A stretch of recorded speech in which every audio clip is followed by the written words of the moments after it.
Just Branding. The podcast. Hello, folks, and welcome to another episode of Just Branding. Today, we are going to tuck into the amazing subject of rebranding. And Jacob and I couldn't quite believe it that even though we're in our fifth season, this is a subject that we haven't really gone into in much depth. And to help us dive into that subject, we've brought you Toronto's very own best expert in this whole field. We've got ShannaRea with us, who is a brand strategist and the owner of the Rebrand agency Entails, based in Toronto. So lovely to have you on, Shanna. Thanks so much for carving out some time for us, and it's lovely to see you. Thank you so much for having me. I'm really excited to be invited and talking to you guys. And yeah, let's do it. Let's talk rebranding.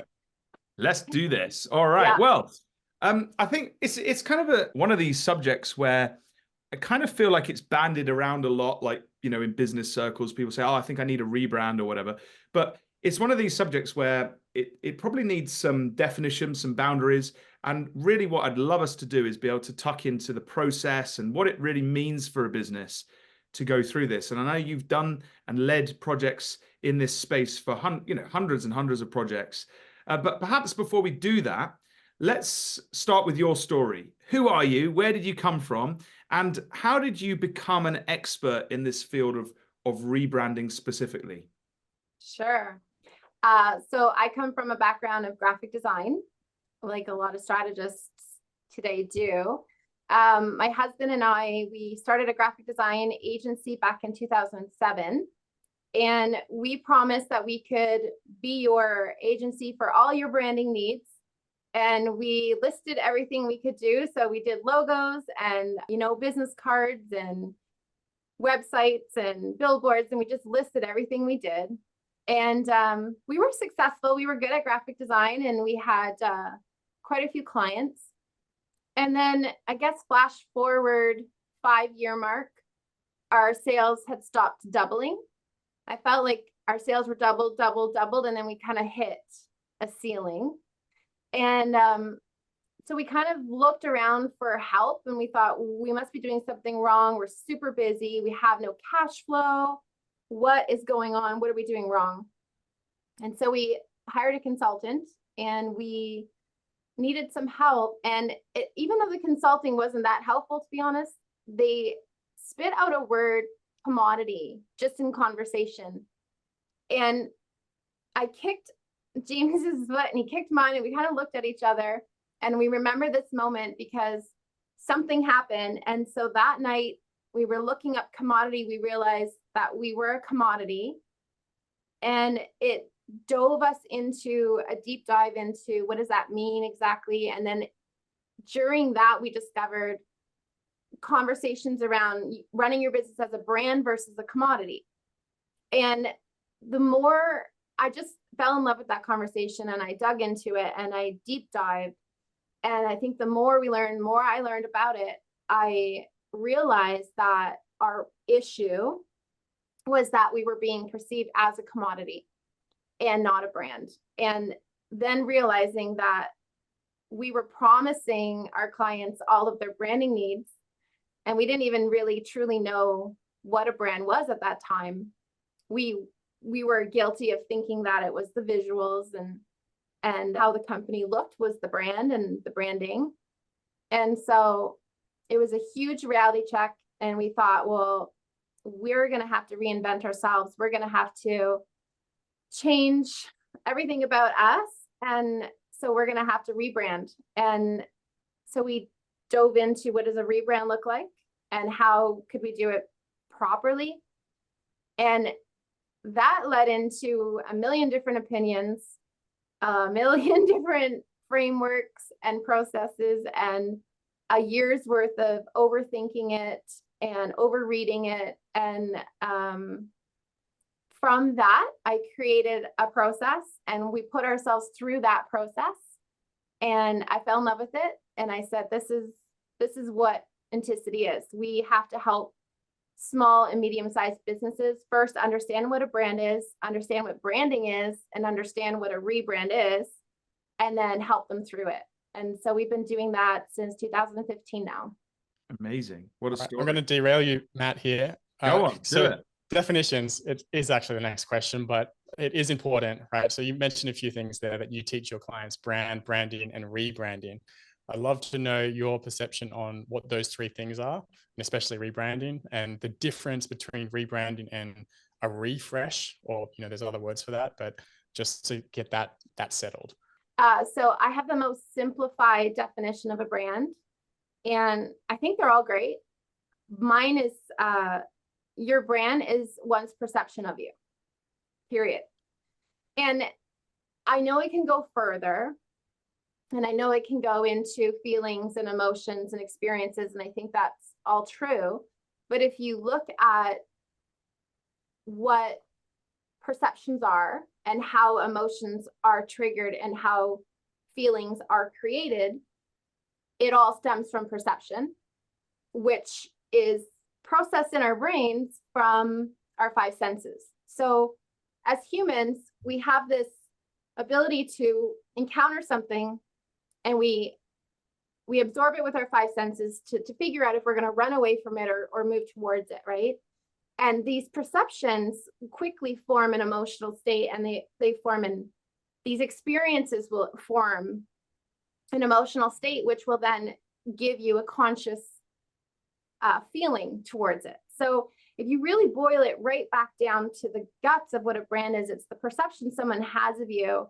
It is that gut feeling, but that is what a perception is, because before you can consciously put it into words, this is how I feel, you've already gone through all those experiences, and you've already perceived it. If your brand lives in the minds and hearts of your customers or your stakeholders, and we understand that, but it's so different from person to person, because how one perceives the world is so different from person to person. And so it really, I think when you define it around perception, I think you really realize that you have no control over your brand. So if that's the definition of brand, then branding is the act of influencing one's perception of you through positive emotional experiences. And I love that. So I always tell my clients when they say, oh, we have all our branding done, I'm like, we have to talk. We have to define brand and branding, because you never have all your branding done. Branding is an act, and it's something you're going to be doing all the time in business. Every moment you're branding, you're constantly influencing how someone's going to perceive you through creating emotional experiences. And so I think the problem is that our sight is such a huge part of our five senses. And we use the system of sight. So much of our brain is dedicated to that. So when you're dreaming, you're seeing things. When you're thinking, you're seeing things. When you're having a memory, when you're explaining something, you have your mind's eye and you can see. And so our brain is really wired for sight. And I think, are we going to run for our life or run towards it? Like, we trust our sight more than the other five senses or four senses.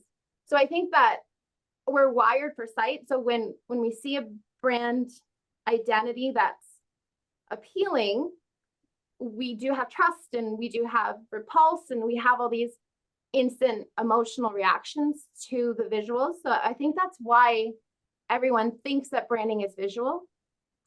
But if we know that the brand is that perception, and we know branding is influencing the perception, then rebranding is rethinking or reimagining or revisiting all of those experiences that you're offering your people, whether it's internal culture or even customers, like everything. What are the emotional experiences that you're offering? And so you have to go back and rethink that and relook at, how do we want to be perceived? How do we want people to feel? What do we want people to say about us? And if we can make them fall in love with us, how can we create these experiences through the entire consumer pathway or the brand pathway? And how can we influence how we're perceived by the world? And so that's rebranding. The longest definition in the world there. No, it's great. It's good to get into a bit of depth. I think that's a really helpful way of putting it, because, yeah, you've explained it very eloquently, I would say. And it's a problem, right? It is a problem. I thought it was interesting, your theory that we trust our site more than any other sense. That's why, you know, a lot of people, if you say what's a brand, they always say, oh, it's the logo, you know. But from what you're saying, look, you know, if you're going to rebrand properly, the logo might come into it, right? But it's not just that. Like, you've got to go a little bit deeper and wider and think more strategically about what you're doing to do a rebrand effectively.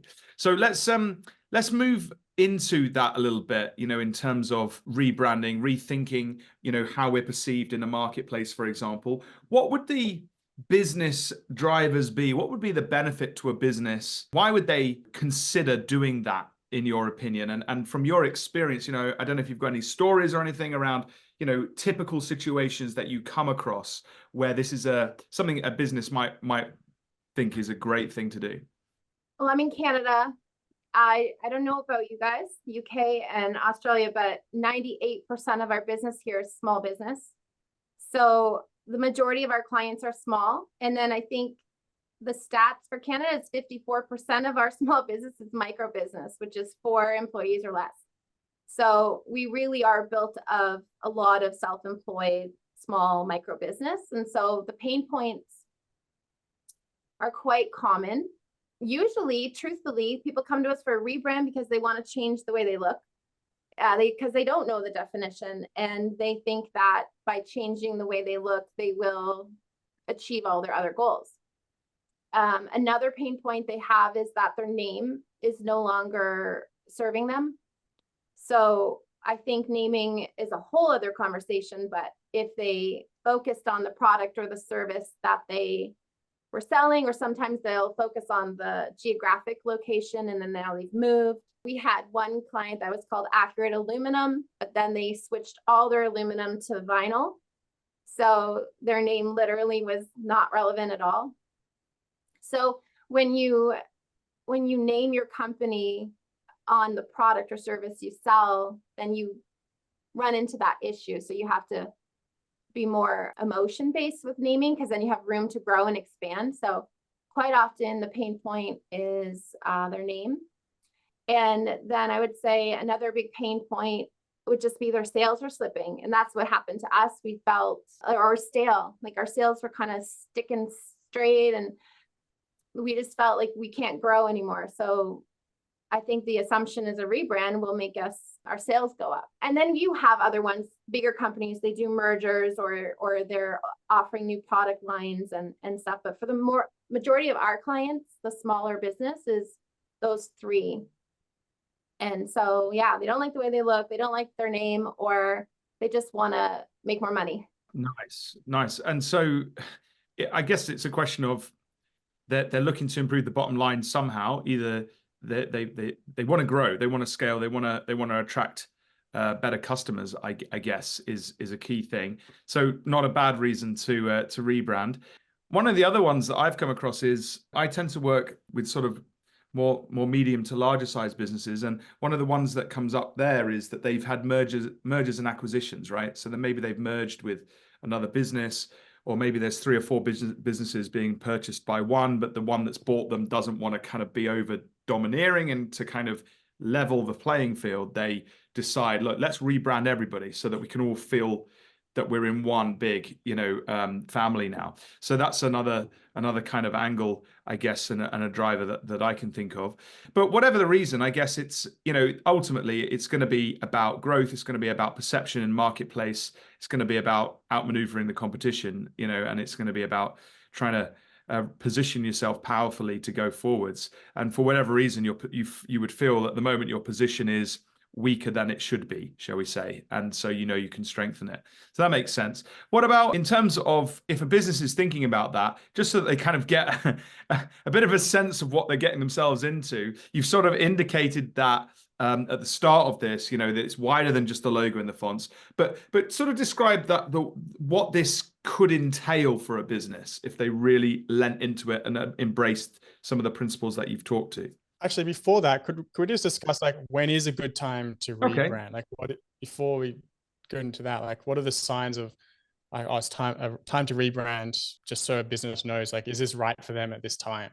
Well, if they're coming to us looking for a new look, and we spend the time figuring out what their pain points are and what they're trying to achieve by doing it. We want to make sure they've got the funds available to do it accurately.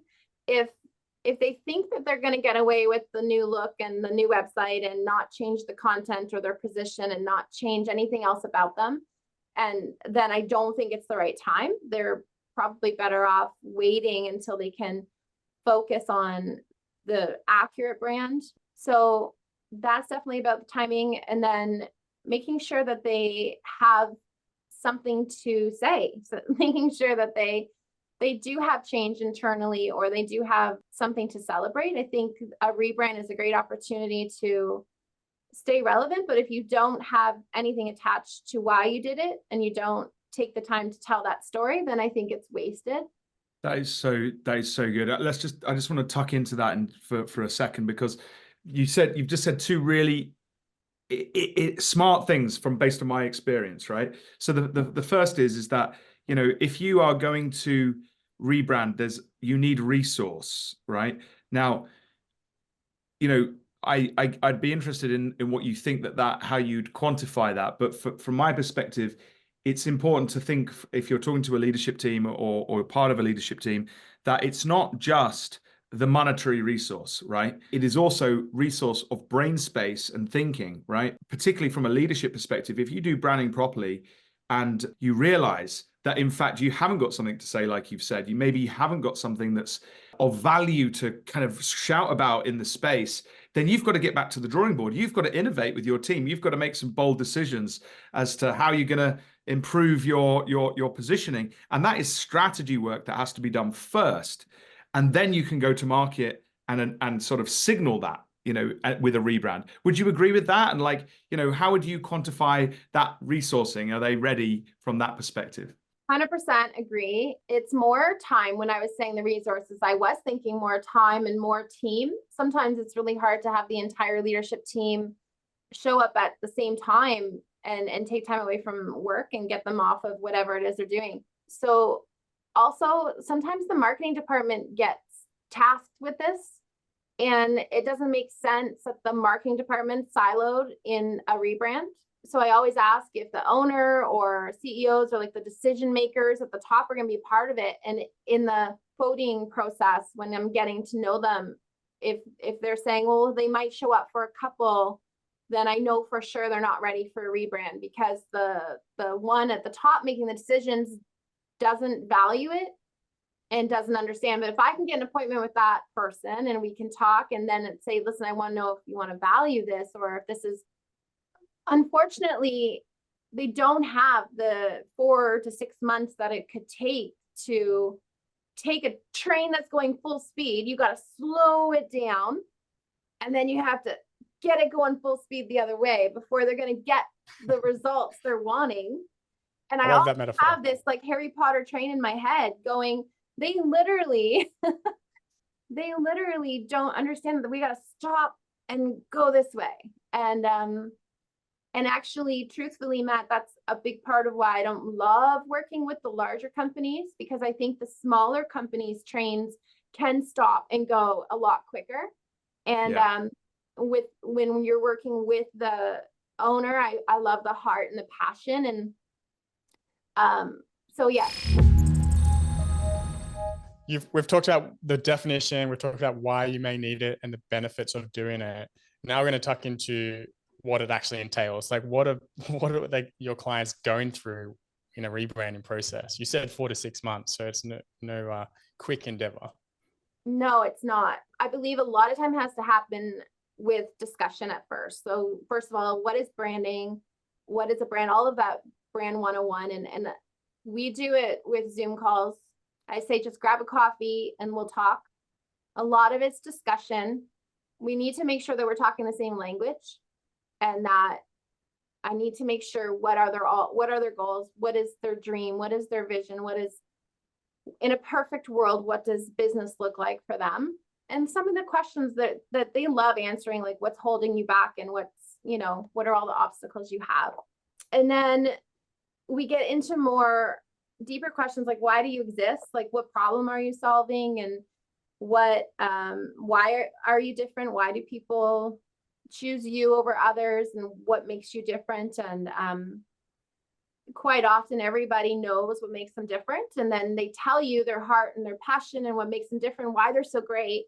And then at that point, I love to go to their website and read what they're saying about themselves. I try to stay off of their website before these conversations because I don't want to be altered. I don't want my perception to be altered. So as they're talking, and because I'm a graphic designer, I start getting visuals of their brand and the colors and the logo and what they should look like. And I just can't turn that off. And then I go see their website and I'm like, oh, it's so wrong. It's just not them at all. So I love that beginning stage. And then once they realize that their brand is deeper and it is more about all of the heart and emotions and feelings and all that, then we can move into defining like the actual hard attributes of a brand. So your vision, your mission, your values, your mantra, your positioning statement, and all of those listed brand attributes. I mean, you can Google brand attributes and you'll find a list of things that you need, but they're just sort of guiding nuggets that will help shape and articulate your brand and what you stand for and what matters to you. So we have to do all of that. And then from there, we have to look at the consumer pathway. We have to look at the, when someone approaches your brand, what do they see? What do they touch? What do they feel? What is their perception of you? How do you want them to feel? And I think approaching the whole process with it being more about them than you. Like, I think a lot of it in the small businesses, they're like, well, we really love the color green. And I'm constantly saying, well, it doesn't really matter that you like the color green. Or I really think we're the best because we take the time to listen to our customers. And I'm like, yes, but everybody's going to say that they take the time to listen to their customers. Like, that doesn't resonate with the customer. So I'm just constantly digging deeper and deeper. Like, why do you listen? Why do you think that about yourself? Why do you think that matters to them? And making it more and more and more about the customer and what they want and need, and getting the brand out of their ownership and into the customer's ownership. And they start realizing that they're shaping something separate from themselves. They're shaping a brand over here, and it doesn't have to reflect who they are. It's reflecting who their customers are, and getting them more thinking about the customer experience and the customer journey and how all of this is going to better their life and make them feel better about themselves. So really, like, if your brand can make your customer feel better about themselves, then that's where they're going to love you.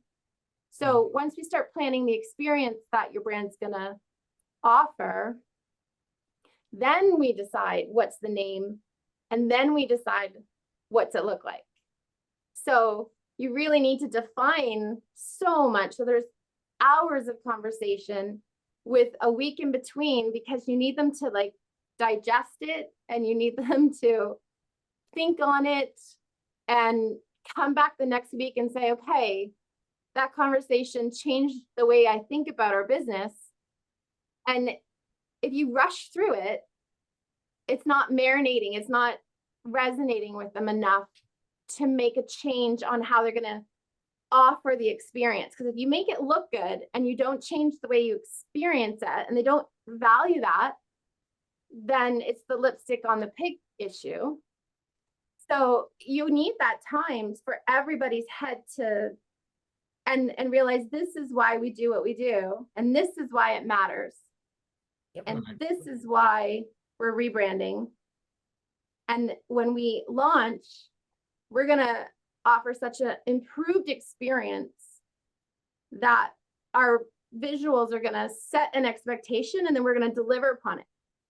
Where before we've been setting an expectation and we've been failing, or in most cases, their visuals are here setting kind of a low expectation, and their service is up here, but they don't know why they can't charge more. They don't know why they're perceived as expensive. But like, you saw the design, you saw the logo, you saw the website, and you thought, I'm going to call them, they look cheap. And then you call them and you get a price and you find out they're really expensive and it's not aligning. And so when you rebrand, you can start to charge more and you can start to position yourself as premium, or you can start getting that respect before they get on the phone with you. They call you up, they already like what they see, and now your service can match the expectations that your visuals created. So I think rebranding is realigning what one's going to expect of you versus what you're going to actually deliver.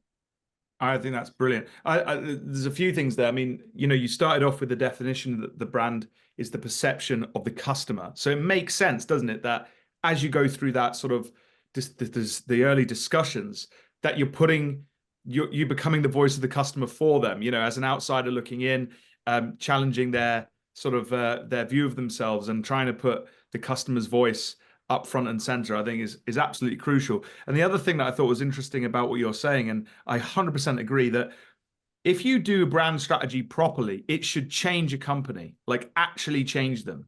Like it's not just a rebrand is, as we've talked about, it's not just a veneer, is it? It's something that has to be meaningful.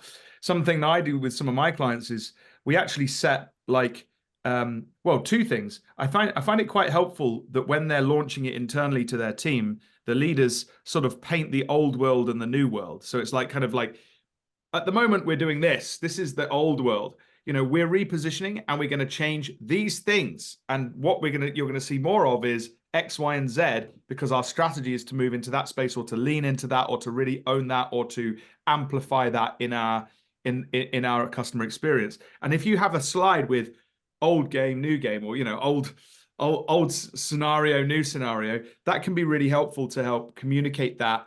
And getting leaders to do that, I think, is quite useful. But in order to do that well, you have to have already considered the strategy and realized that change has to take place and what's going to change and why that will be useful, which, as you say, it's not something that you discuss over an hour Zoom call. It's something that takes time, and you need alignment and different stakeholders. You might have to do research. So there's a lot there to unpack, and it's quite risky in a way, right? I think because sometimes these businesses won't have done this before, so they might need to test things and try and de-risk it as well, which is something that I see a lot of.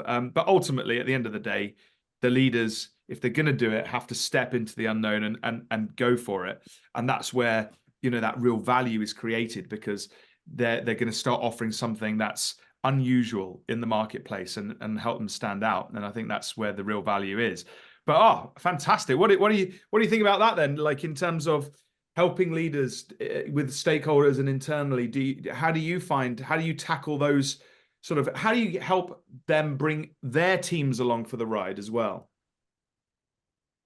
Yeah. So I do believe that it would be pointless if you had a larger team and they didn't have anything to do with it. So we do a thing, and personally, we call it brand calls, where we'll spend the time scheduling a call with everybody on the team, and we have real heartfelt conversations. What is it that you do every day? And not the nitty gritty, but in terms of customers, what kind of change are you bringing to their lives, and what passions you have, and what do you not like about your work? And we do all these culture calls and try to find out from the team's perspective what customers want and what they really love. And so, I mean, it could be even a simple thing like a convenience store, and you've got a key employee and they just say, I love seeing the same people every day, or I love seeing the people every week, and they just come in and they become kind of friendly, and it's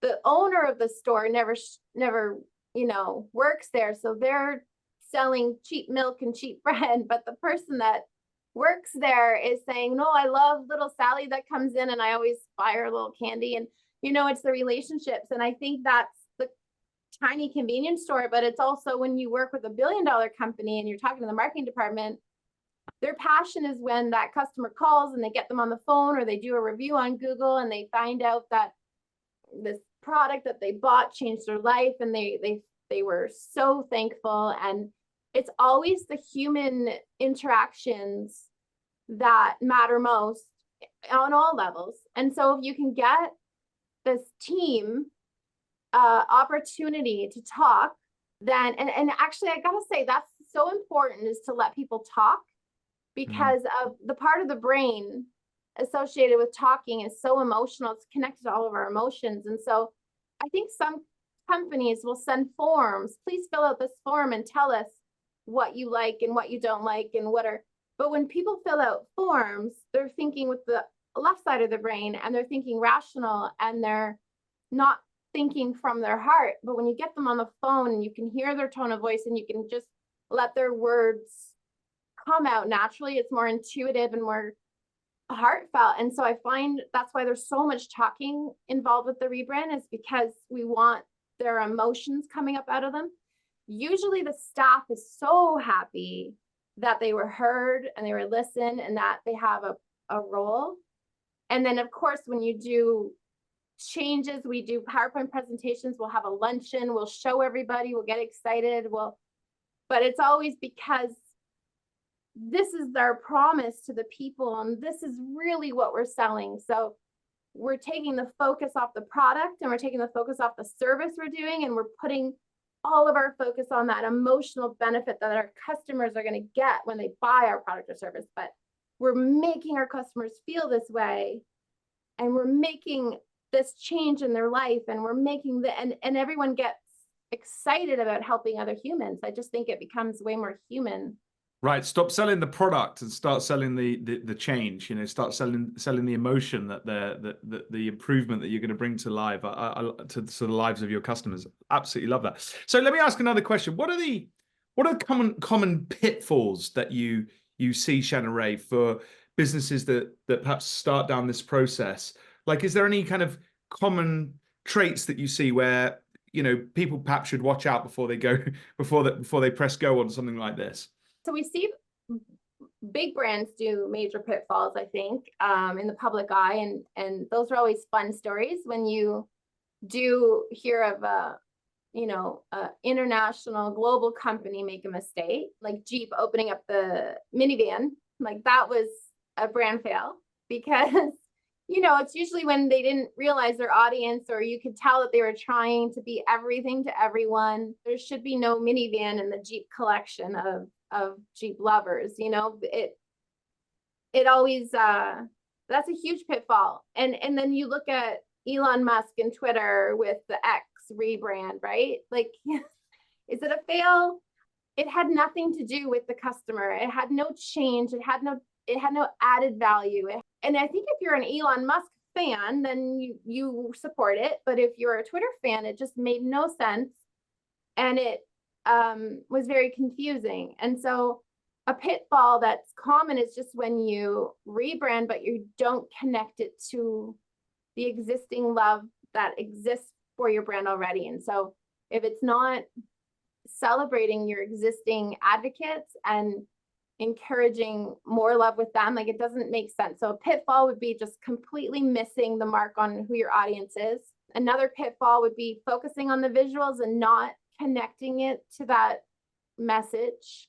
There's so many things that could go wrong if you're not going deep, humanizing, and looking at trends. Trends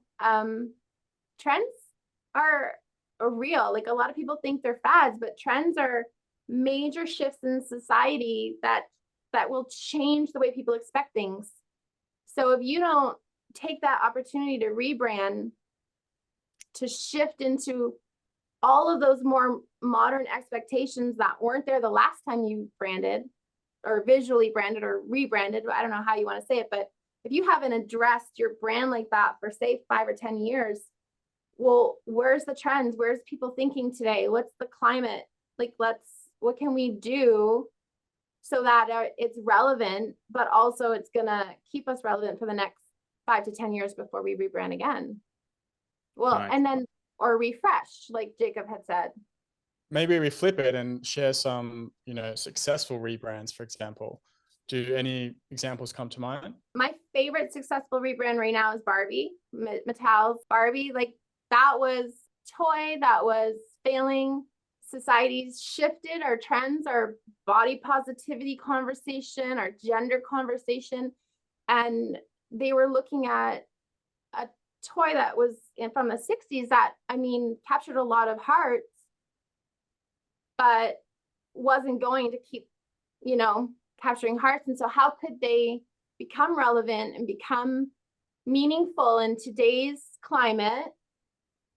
But also if their target audience is, say, 6-year-old girls, and their goal is to, you know, celebrate all women and their unlimited possibilities, I think is their promise, which they used that rebrand, and they put out a movie that like was amazing. I don't know if you guys would share that thought, but I mean, they did make $1 billion the first week that they hit the movie theater, and it was just such a good move. It was so risky, and they took the chance, and they rebranded Barbie. And I mean, ask Jacob, that pink is rocking. Jacob right? did it first. Jacob is literally Ken, right? So like, you know, I think you are a real life with an Australian accent. Yeah, man, and I'm your Barbie, so there we are. I don't know where that leaves us, but absolutely right. I think it's amazing. That's a great example of an amazing rebrand in terms of, you know, also the touch points, like you say, bringing out a movie was amazingly smart, you know, and the campaign that movie kind of, you know, washed across the world. Like I don't think you'd have to have lived under a rock in the Western world to have not come across something that connected you to that movie in some ways. So yeah, that's a great example. Good stuff. All right, well, let me ask another kind of question to kind of keep things moving. I think you've touched on it a little bit, but it'd be great to just get a bit of a high level understanding of your process. And I know you've got a particular phrase that you like to say. I know because we had some food together in Toronto when I was over last, and you were talking to me about it then. So just tell folks what that phrase is, and then just break it down at a high level. You know, no need to go into huge detail because of time. But yeah, let us know, how do you run through the process? Yeah, so we call it define before design. There it is. There it is, folks. Define before design. You heard it here first. Go on, ShannaRea. Define before design. I have a knack for naming things that are hard. A lot of people say design before define, and yeah, but anyway, define before design. And it comes from being a designer and spending the first half of my career jumping into the design too fast. So our process is backing it up, going through all of the questions at the beginning, you know, like, who are you? Why do you matter? All of the just conversations. We meet on Zoom, and then after about 3 to 5, depending, Zoom calls where we're talking about all of the just feel good questions, we go into articulating the brand attributes. We want to jump around them. I find we do have a process. It's actually on our website if you really did care. We've listed it out on the website, but sometimes I find if you write your core values, then it helps you write your essence word, but then you write your mission and your vision, and then you actually realize you forgot a core value over here. And so you're going to switch that core value, and then that kind of changes what your essence word is. Doesn't make sense. And so it's like a jigsaw puzzle for a while. So we spend a few weeks picking apart all of the brand attributes. And then when that sounds good, and we quite often, if our clients are amazing and they want to bring on JL's my partner in crime, and she's a writer. So she sees brand strategy from a content perspective. And so as I'm seeing it visually, she's seeing it through language and through words. Especially if the client needs a new name, absolute genius. And so she just has such a play on words. And so what we can do is write all of the brand attributes in the personality that we've realized they are. So we do try to make sure we know their brand personality, and we want to know their brand avatar, their customer avatar, and find out what their voice is, and how are we going to say those values. Are we going to say it calmly and almost poetically, or are we going to say it with edge, you know? And If it was up to JL, everything would be edgy because she writes so good bluntly that way. But most brands are too scared to write that way. And so we spend a lot of time writing, and then we dive into that consumer pathway and work on the experience over here. But in the meantime, we create that brand book. And I think having that tangible brand book at the end that has the visuals, it has the new logo, it has the name, and it has all of the words coming together, because really design is image and text together, right? So if you can get, Jacob and Matt too, you're both from design, like, when you have a concept and then they supply the content and then it just breaks the design. And oh yeah. So if we have it in our way, we're controlling the content, because I think that truly is a huge perception trigger, right? Like too much content and we just walk away. We don't even want to read it. It's just too much. So she has a good knack of writing precisely. And then we put it all in a book, and we can say, here you go. This is your new brand in a nutshell. And then lucky for us, most of our clients want us to stick around, and we can start implementing and executing. And, that means a new website or new socials, and we can plan how we roll it out. But the Define Before Design process ends with a 30-page brand guide that talks about feelings and then has the design at the end. So it really is defining before design. Nice. And just out of interest, this is just a hot topic at the moment, do you use AI in the process at all? And Jacob, I'd love to hear your thoughts on AI, because I know you've been doing a lot in this space, and but do you use it at all in any of that process, Shanna? With JL's on, I know that she is the writer. I leave the writing to her, but I know in my own personal life, I have to rely on AI a little bit for content, putting in the right prompts and putting it in your own words and putting in your style. I get all that and I love that, but I haven't adapted AI yet for the visuals.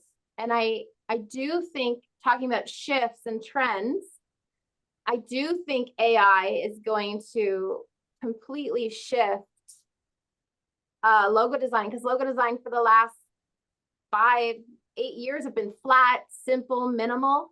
And I'm really dying to know if AI is going to make a shift in our brand identities. And I think Jacob would talk on that way better than I would at this point. But yeah, like, what do you think? I use AI every day, and I've used it in client process, my own work, everything from, logos to mood boards to strategy to summarizing our podcast summaries. I use it all the time. It's a huge productivity booster, I should say.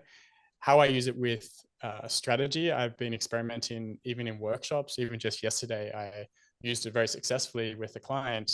We were trying to work out their core values, and they had a lot of documents, and we literally just uploaded it and asked to summarize it and extract some core values and attributes from it. And we're blown away by the answers. It gave us like 5-10 pretty good thought starters, and we had a really great conversation, and we're blown away by it. And we could extract some keywords from it, for example. When it comes to strategy, I've created customer personas using it, and then helped inform some of the mood boards. So you could get the buyer persona, you could input some strategic direction, and input things like your font choices, your color choices, and it would give you some ideas based on that. I've also created custom GPTs, so different types of bots for these scenarios. So like a mood board bot, a logo bot, a strategy bot, to help with that process. So there's one for each particular task. So you can just click it and it'll go in there and help you. But I do want to say that this is like an ideation process. We're not using the final work. I wouldn't recommend doing that by any means, but it is really great to streamline the process and get some really cool ideas that you may not have thought about beforehand. So that's just some examples how I've used it, but yeah, it saves so much time. Yeah, nice. I've used it. Well, I only get involved in the sort of the strategic side of things at the moment, so I use it a lot to help formulate some of as you say, like thought starters in areas. So, for example, I might write a vision statement, and I might put it into ChatGPT and ask it to give me its thoughts, and ask to improve it, give me variations, give me give me new thoughts around, you know, maybe a big idea or whatever it is I'm writing. So I tend to use it like that. I use it massively if I'm doing surveys or research, because it's great at, like you were saying, Jacob, like summarizing information. So it's really helpful for that. You know, if you've done a survey with a company and there's quite a few respondents, you can kind of upload it and literally be like, give me the insights for this question, you know, top 6 insights, and it will give you those immediately. So saves me loads of time. But going back to just sort of recircling back onto the rebrand and the impact of it on the way that we interact with brands, I think you're right, ShannaRea. I think it is going to revolutionize the way that brand identity is created. I think it's going to open up a lot more of the more advanced, perhaps areas like 3D, virtual reality, eventually, all of that stuff, audio even, to smaller brands who perhaps before weren't able to afford that because they couldn't invest the time or the effort or the money to get that level of impact. I'm seeing adverts and stuff now, you know, full movies being created through AI. So I think if we think about brands in that new space, the noise level is going to go up, which actually I think calls more on the work that you're talking about, which is the define stage, before you get into that design, because that's where the thinking, the human, the heart, the emotion needs to be in order to create something that is unusual in the space. And I don't think you'll be able to create a prompt that will do that and align the team and get everybody excited about it. I just kind of feel there's always going to be a need for that in order to change businesses for better. What do you think, ShannaRea? What's your thoughts on that? Man, I had so many thoughts listening to you guys talk. I think that's my problem. Honestly, I'm excited for AI in terms of the companies that want to invest in branding, brand strategy, rebranding, because I think it's going to be even easier to step out.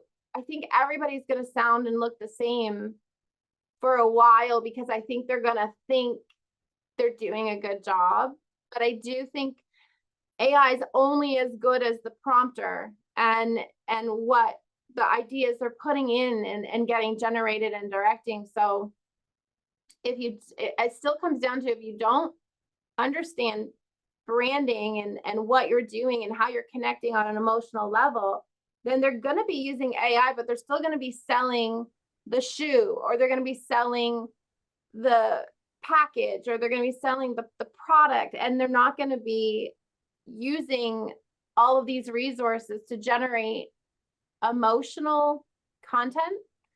So I do think from a consumer's perspective, we're going to really be able to identify AI generated stuff easily. And I think it might even start making people fall out of love. Like if it's not personal, if it's not human, if it doesn't feel like it's going to require us to really feel human. I think that radar is going to get even stronger for people. So if you do understand brand strategy and you are humanizing and you're even becoming more and more personal, then I think AI is almost exciting for you if you're using it for your resources or for your productivity, but then you're putting out human focused, emotional driven like content, then I think you're going to be good. I don't know if I went off on the wrong answer. No, I absolutely agree. Like you have to have the theory and the knowledge to put the principle, everything to place. Yeah, sure, you can put in some prompts and get the output, but if you don't have the knowledge of business, marketing, perhaps design and strategy, like how are you going to use that information? It's not going to be as good as if an expert was doing it. So yes, that background knowledge is vital to ensure a great result. Right. And back to the points that we've talked about already, like how are you going to get all of that team aligned to it and connected to it and make sure that they feel heard in the process? Like all of those things are very human. And one of the biggest things challenges I find is stakeholder engagement, getting everybody along for the journey, making sure everybody understands it. You know, not just the leaders, but if you're working in bigger companies, like the people managers underneath them, and you know, how do you really kind of connect with everybody? That is not something that a robot can easily do. So, you know, hopefully there's still hope for us humans in this space. Yeah. I just kind of want to start wrapping things up, but before we sort of close, be great to think about and ask you about whether, in terms of successful rebrands, like how do you know if you've gone through a rebrand in your business or in your leadership team, you've put all this effort in, you've done the stuff, we've got a new strategy, you've gone through all the pain of that. How do we know if it's been successful? Like, is there a way that you can track that, ShannaRea? Like, do you have any ROI, any metrics, or, how do you assess your own work even? Like, has this been a good rebrand? Like, what are your thoughts on that? That was a big part of becoming a rebrand strategist and being able to prove what we do is worth the money you spend. And we do lose projects because they want to go with digital marketers because they can be delivered hard data. This is how many leads, this is how many impressions, this is how many clicks. And so when they find out that putting all that time and effort and money into brand doesn't deliver any of those hard facts and numbers, and then we do lose clients, but that's great because they weren't our ideal customer anyway. So for me, I encountered something a long time ago, and it's what we did when we rebranded. And so what you do is you take a small amount of your favorite customers and you call them up and you ask, can you do me a favor? Can you pretend that you're giving someone a referral, and can you record it on a text memo or type it out, however, but instead of sending it to your friend, send it to us. We would love to hear what that referral sounds like. And you do not want to be heard. You don't want them to refer you on your price, on your convenience, and on your customer service. So those three things get across, X'd out. So I don't think you can succeed in business if you're priced badly, too cheap or too expensive. You can't succeed in business if no one can find you. And you can't succeed in business if you're a jerk. So you have to have those three pillars. But that's not branding. So you want to be connected. You want them to say in their testimonial that you improved their life, that you want to extract the emotions and the feelings out of that testimonial, and you want to be connected to something more.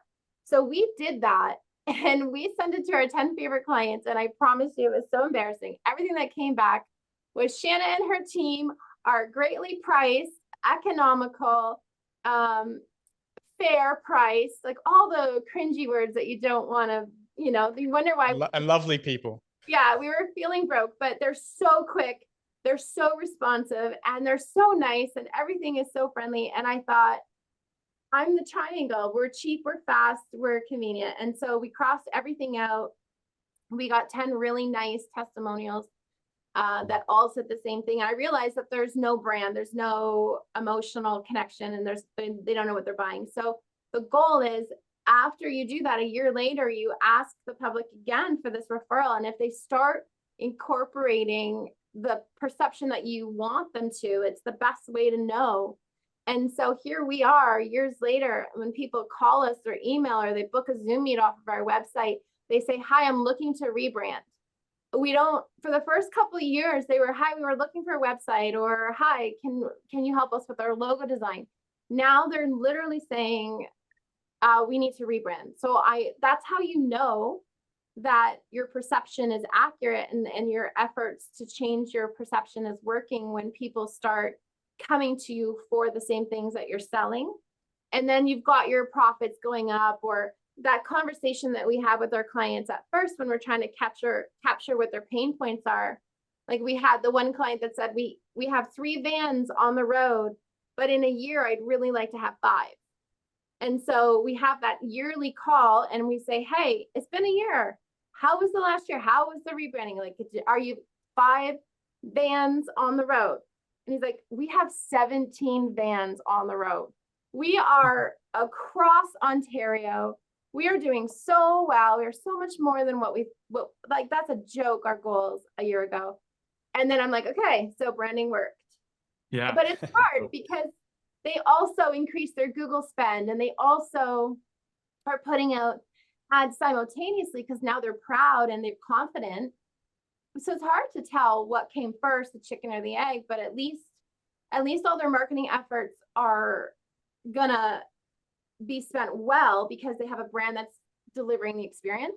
I always say to my clients, it's like, you know, to use a Marty Neumeier phrase, like the brand is not what we say it is, it's what they say it is. And so I say to my clients, look, we know we've been successful when we hear our customers say back to us some of the things that we've strategized about, right? That's when we know, when we're at a trade show or an exhibition, or we overhear somebody like you saying, you know, when they are approached by their customers for the things that we've talked about strategically, then we know.